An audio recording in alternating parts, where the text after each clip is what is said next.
যে বিনা শুল্কে বাণিজ্য করার যে বক্তব্য যে নথিতে লিপিবদ্ধ হলো তাকে বলা হয় দস্তক।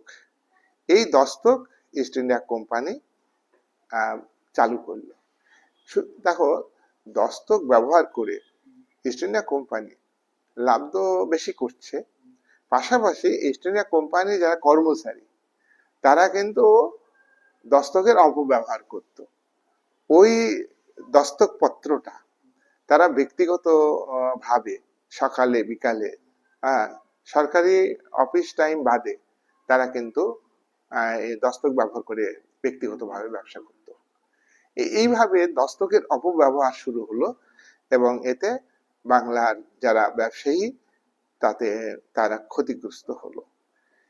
এবার এইরকম পরিস্থিতি একের পর এক নবাব যারা এসছেন তারা সবাই মেনে নিয়েছেন, কিন্তু সিরাজদৌল্লার দাদু মার বাবা আর কি, তার নাম বলতে পারবে, তিনি হলেন তোমার আলীবর্দী খাঁ।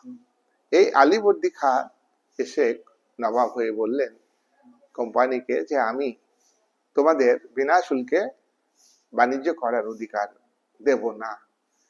1717 সালে ফারুক সিয়ার তোমাদের অধিকার দিয়েছে ঠিক কথা, কিন্তু তাতে তোমাদের কোম্পানি বিনা শুল্কে বাণিজ্য করে বিশাল লাভের অধিকারী হচ্ছে, আর আমার বাংলার যারা বণিক তারা ক্ষতিগ্রস্ত হচ্ছে, তাদের ব্যবসাতে বিরাট ক্ষতি হচ্ছে, ব্যবসা তাদের লাটে উঠেছে। তাই আমি তোমাদের এই অধিকার দেব না।